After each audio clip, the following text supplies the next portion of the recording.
ছুটকি কেরালা ভাজা খাইবি নি?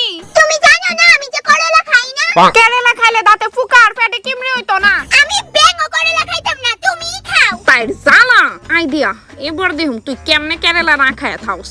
আমি আজকে ডিসিশন নিছি যে ছুটকিরে কেরালা খাওয়াই হই সারো। তার লিগে একটা ফাটার মধ্যে কেরালা থুয়া জান প্রাণ দিয়া ছুটকির নাম লই আমি চেষ্টা ছিলাম। লাস্টে লতিকার নাম লইছি। তো দেখো কেরালাটি আমার হাতে টিকটো বাঁচতে পারছে না। আমার মায়ে ফেনি বাঁচে না, তুই কি বাঁচবি? তারপর ফাটাটারে ভালা টিকে দই এটার মধ্যে দিছি আমি পেঁয়াজ কুচি, এরপরে আমি দিছি রসুনের কয়েকটা কড়া, তারপরে এডি হইছে কালা সরষা, এডিও ফাটাত দিয়া লাইছি, অল্প পরিমাণে জিরাও দিয়া লাইলাম, তারপর দিছি গুলমরিচ, কয়েকটা শুকনা মরিচ, লাস্টে দিয়ে দিলাম অল্প জল। এবার আমি ছুটকিরও না লতিকারও না, ছুটকি আর লতিকার বাপের নাম লয়ে ফাটার মধ্যে এডি বাটতাছিলাম। কি তার কমু এত কাজ্জা করবে এটা আমি আমার লাইফে জীবনও দেখছি না। তো দেখো মশলা দেনো লয়ে লইছি, এবার শুরু হইব মেইন কাজ। তো আমি এনে দিছি সামান্য পরিমাণ হলুদের গুঁড়া, তারপর কাশ্মীরি মরিচের গুঁড়া, পরিমাণ মতো লবণ বা নুন, তারপর দিছি সাদা তেল। এবার বালাটিকে এডিরে কেসলায় কেসলায় মাখতে বা মাইকতে সেরা 20 মিনিটের লিগে আমি ফ্রিজে রাখা দিমু। যদি কোনো আবুইদার মা এই ভিডিওটা দেখা থাও আর তোমার আবুইদা যদি কেরালা খানা তোলে এই রেসিপিটা বানায় যাইতা সেরা খাওয়াইবা। হ মানছি একদিকে এটা বাটপারি হইতাছে আবুইদার লগে, কিন্তু দেখো অন্যের ভালো করতে গেলে নিজে যদি খারাপ হইতে অত হইবা। ভিডিওটা যদি কোনো আবুইদা দেখা থাও তাহলে আমি কমু তোমার মার কাছে মোবাইলটা দিয়া দাও, কারণ তোমরা পরে সাবধান হয়ে যাবে। আচ্ছা এনো সঞ্জয় দাস নামে একজন ভাই কমেন্ট করে কইছে কলা রেসিপি টেস্টি আর তোমার মুখটা দেখতে মিষ্টি, কিন্তু ভাই মাঝে মধ্যে এই মুখ দেখে আমার দুই চোখ দিয়া জরে বৃষ্টি। যাই হোক তো এনো আমি কুচি কুচি করে ধন্যবাদও লাস্টে দিয়া দিলাম। তো দেখো তোমরা অবশেষে আমার বদমাশ মায়ের লিগা করলা দিয়ে একটা স্পেশাল রেসিপি বানাই দিলাম। ছুটকি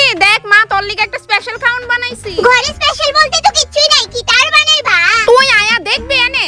আইতাছি, দেখিছি কি তেক্কের বানাইছো। খায়া দেখ কেমন হইছে, ভালো লাগলে কইস কিন্তু। ও আগে খায়া লই।